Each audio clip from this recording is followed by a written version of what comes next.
This is the Real Estate Guide to Success video series. I'm Vance Poindexter. Mr. Ronnie Adams is with me again. Yes, I am. All right, today we have a very special question and answer series episode. Yep. We have a email question we got in from a Mr. Davian McKnight. He's in Afghanistan. We really appreciate you checking out our videos. Yeah, most and things. definitely. Most definitely. I know things are crazy over there, but we really appreciate you checking us out. And Can't wait till you get home. That's Can't right. wait till you get home. And appreciate what you do. Mm-hmm. So we have a couple questions from Davian, who sent an email to you at Ronnie@realestateguidetosuccess.com. Mm-hmm. Feel free to do that. Ronnie will take some time to get back to you. There's a lot of emails that are coming in, so give him some slack. He'll get back to you as soon as he can. But first question we have is about seasoning. Okay, a lot of people may not understand what the term seasoning means, but you can go into that. But he says, do you have experience with banks that don't care about seasoning? And if so, how soon can you refinance a property? Yeah. Seasoning, first of all, is the banks will have criteria on how long you have to own the property before they will either allow you to get a loan or allow you to get a loan and cash out.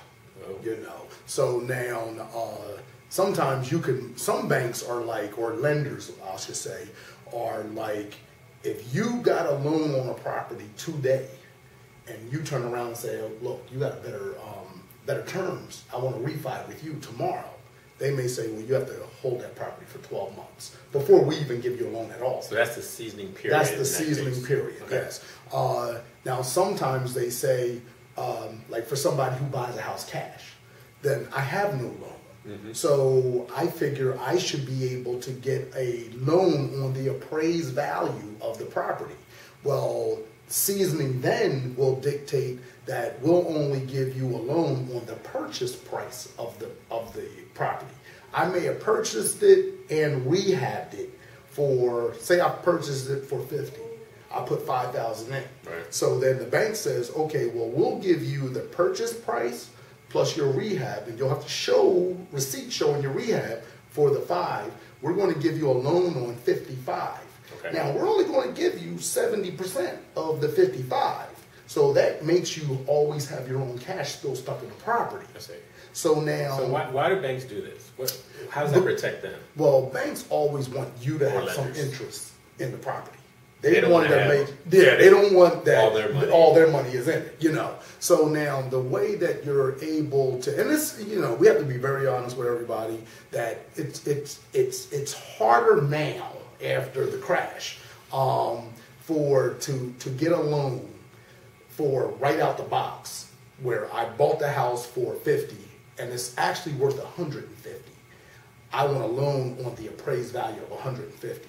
A lot of times, our mortgage companies, they don't want to give you cash out. They don't want to give you $50,000 out because what they're afraid of is you're going to take the $50,000 and just walk away, you know, and you'll try to do it again, or you probably only, if you could do it within 3 times, like in a month, then you could literally walk away with $150,000 and just say forget it. That's what people used to do. And that's what they used to, that's what they used to do. So now, but you know, they used to have seasoning also. It's just they were slacks, you know. So some companies said, okay, we have the seasoning. Some of them said that they didn't. Now, what I would do to get around it was banks generally back in the day had no problem with seasoning. You know, they would give you whatever on the appraised value right off the bat. You know, but now where they do or they are looking and don't want to do that, then banks generally, their closing costs are low. So closing costs for a bank, you know, for a refi, it's almost so small, it's not even worth counting. You know, if you're going to purchase a property, then you're going to have closing costs involved. Sure. You may be $3,000-$4,000. You can't do that too many times, you know, because you're sucking down some of your profit with your closing costs. Right. So if you did it again, it's $3,000-$4,000. Now I'm at $8,000. And I just refied twice in 1 year. There's all my money gone, you know. So, but banks generally, their closing costs are nothing. So if I went to a hard money lender who their closing costs are going to be higher, but I already know that they'll give me the money, but they're only going to give me the money for a year. Then after that year, I'll go to the bank. I see. And then I will get a loan from them to pay off the hard money lender, and their closing cost was nothing. So I'm still paying one closing cost as far as I'm concerned. I got you. But I was able to get the home, get the cash out that I wanted, and I turned around and got the bank to pay off the hard money lender. And so now at the end, I still have, a loan with good terms, good rate for the next whatever. But here's the thing. I have to make sure that that hard money lender, when he gives me that cash, that I can definitely refi that thing in the 12 months. Because after the 12 months, if I don't, most of the time they will give you an extension for a year. But they're going to hit you with the closing costs. Right. Again, they're going to hit you with points and everything like that. So then you're right back to I paid 2 closing costs. Yeah. You know what I mean? So, but if you do your homework, then you can kind of get around that. You would have to find a company that will give you money on the appraised value up front, and they're going to just understand they're going to charge you 14%. Where everybody else is charging you 3. Yeah. They're going to charge you probably 4 or 5 points, where everybody else is charging you, 1, maybe 2. But you're getting that cash up front. Now you're going to already talk to the bank and find out what their criteria is to refi that thing. Yep. So now, okay, I already know that you're going to give me 90% of the appraised value. I already talked to my appraiser. What is this thing appraising for today? Yeah. The deal has to work today because we're still at the bottom. So next year we should be the same or higher. So then I make sure that I'll be able to refi out that thing. All right. So the second part of that was, how soon would you be able to refi the property? Well, it's all according to the lender that you find. Okay. So now, some of them say it's going to be a year that you can, seasoning generally means a year, 12 months. That's what it means. You may find some that goes 6 months, but you just have to kind of do your homework to find out. But I would bet on the year, Okay.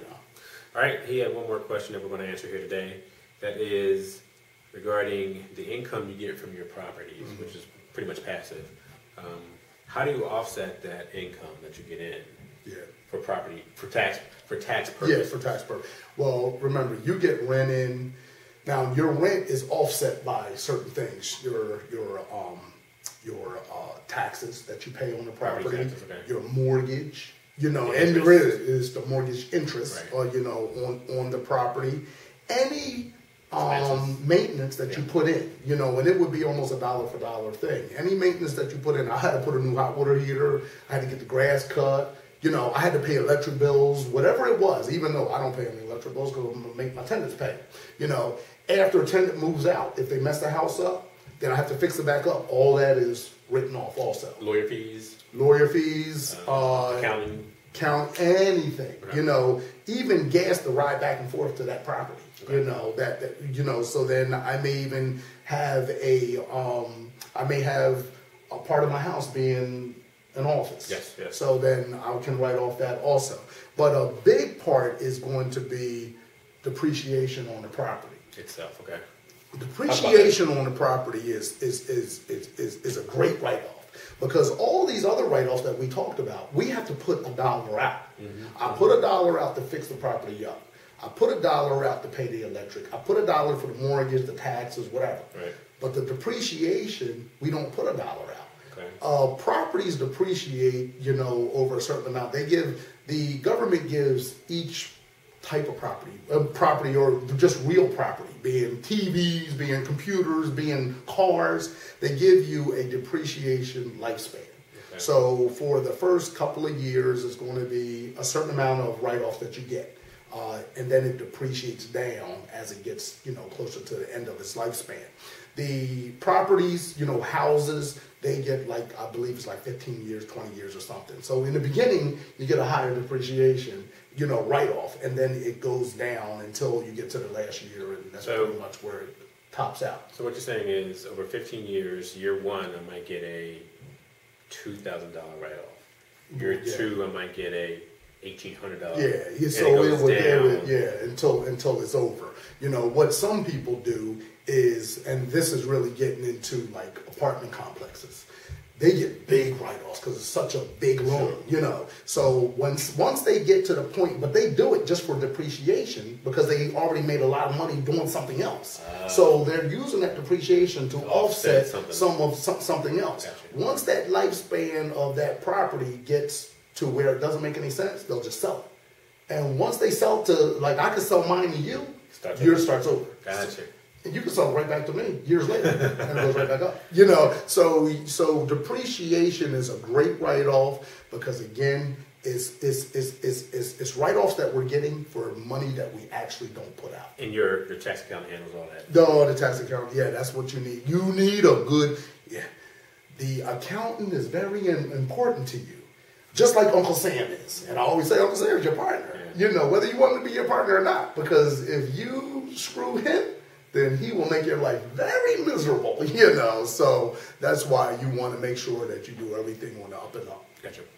All right, Davian, again, thank you for the email. Really appreciate it. Yeah. Keep listening, keep watching. Everybody out there, please subscribe to our YouTube channel and also check out our ebook, realestateguides.com/ebook. A lot of great information there for you to take in. All right now. All right, see you next Thanks. time.